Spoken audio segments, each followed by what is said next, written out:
মোৰ জীৱনত মই এতিয়ালৈকে তিনিবাৰকৈ বানপানী পাইছোঁ। তো আটাইতকৈ ডাঙৰ বানপানীটো আছিল 2004 চনৰ বানপানী। সেই 2004 চনৰ বানপানীত আমাৰ ঘৰৰ ভিতৰত ডিঙিলৈকে পানী। তো বানপানীৰ কোনো সৰু ডাঙৰ নাই, আচলতে বানপানী ঘৰৰ ভিতৰত সোমোৱা মানেই ডাঙৰ বানপানী মোৰ হিচাপত। তো এতিয়া উজনি অসমত বানপানী হৈছে, তো যথেষ্ট মানুহৰ বহুত ক্ষতিসাধন হৈছে। মানুহবিলাক শিবিৰত বাস কৰি আশ্ৰয় লৈছে, কোনোবা ওখ ঠাইত আশ্ৰয় লৈছে, স্কুলবিলাকত আশ্ৰয় লৈছে।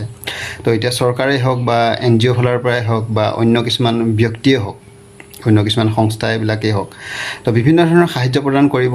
চাউল, দালি বা শুকান খাদ্যবস্তু, চিৰা, মুড়ি, বিস্কুট, আঁঠুৱা হওক বা মেডিচিন হওক, চাবোন হওক, এইবিলাক সাহায্য প্ৰদান কৰিব।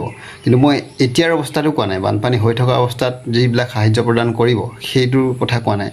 বানপানী শেষ হৈ যোৱাৰ পিছত, মানে বানপানীটো কমি যোৱাৰ পিছত যিখিনি অসুবিধাৰ সন্মুখীন হ'ব লগা হয় বা আমি বা মই নিজে যিবিলাক ভুক্তভোগী, তো সেইখিনিহে কথা অৱগত কৰিব ওলাইছোঁ।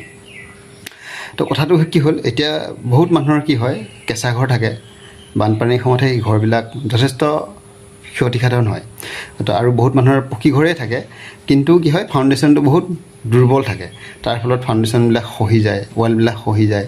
তেনেকৈ আৰু বহুত মানুহৰ ঘৰৰ টিংপাতবিলাক পানীত উটুৱাই লৈ যোৱা দেখা যায়।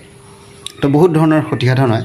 তো বানপানীৰ সময়ত কি হয়, মানুহবিলাক যিহেতু শিবিৰত বাস কৰি আছে, এই সময়ত কাম বন বন্ধ হৈ থাকে। তাৰ ফলত টকা পইচা মানুহবিলাকৰ হাতত নাথাকে, অসুবিধা হয়। তো বানপানী শেষ হৈ যোৱাৰ পিছত যেতিয়া ঘৰলৈ যাব, সেইটো পৰিস্থিতি বহুত এটা বেলেগ পৰিস্থিতি, বেলেগ এটা পৰিৱেশ। ঠিক আছে, যিসকলে ভুক্তভোগী তেওঁলোকে জানে। আচলতে সেই সময়তহে চৰকাৰৰ ফালৰ পৰাই হওক বা NGOৰ ফালৰ পৰাই হওক, NGOৰ কথা মই নকওঁ, চৰকাৰৰ ফালৰ পৰাই আচলতে সেই সময়ত ঘৰ দুৱাৰবিলাক যিসকলৰ নষ্ট হৈছে, অনিষ্ট হৈছে, তেওঁলোকক ঘৰ দুৱাৰবিলাক মেৰামতি কৰাৰ কাৰণে এটা এককালীন সাহায্য এটা প্ৰদান কৰিব লাগে। আৰু বহুতৰে কি হয়, বহুত পঢ়া শুনা ল'ৰা ছোৱালীৰ কিতাপ, বহি এইবিলাক পানীত বহুত নষ্ট হৈ যায়।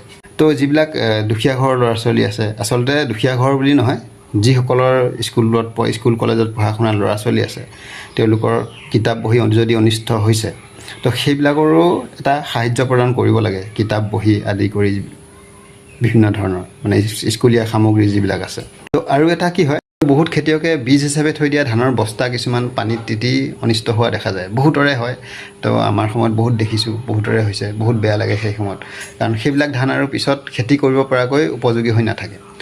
তো মোৰ হিচাপত পঞ্চায়তৰ ফালৰ পৰাই হওক বা ব্লকবিলাকৰ ফালৰ পৰাই হওক, বানপানীৰ পিছত একোটা ছাৰ্ভে কৰিব লাগে যে কোন খেতিয়কসকলৰ কিবা অনিষ্ট হৈছে নেকি, কাৰোবাৰ ধান অনিষ্ট হৈছে নেকি, বীজ অনিষ্ট হৈছে নেকি, ছাৰ্ভে কৰিব লাগে, ফটো তুলিব লাগে। আৰু সেই হিচাপত সেই খেতিয়কসকললৈ এককালীন সাহায্য বা তেওঁলোকক ধানৰ বীজ হওক বা যিকোনো শস্যৰ বীজ হওক বা খেতিত প্ৰয়োগ কৰিবলগীয়া যিবিলাক সাৰ লাগে, তো সেইবিলাক যাতে প্ৰদান কৰে।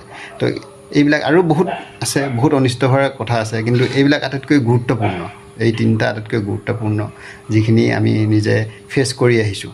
গতিকে ভিডিঅ'টো পাৰিলে আপোনালোকে এটাকৈ শ্বেয়াৰ নিশ্চয় কৰি দিব, যাতে বানপানীৰ কমি যোৱাৰ পিছত যাতে চৰকাৰেই হওক বা NGOৰ কথা নকওঁ, চৰকাৰে যাতে এইখিনি পদক্ষেপ গ্ৰহণ কৰে।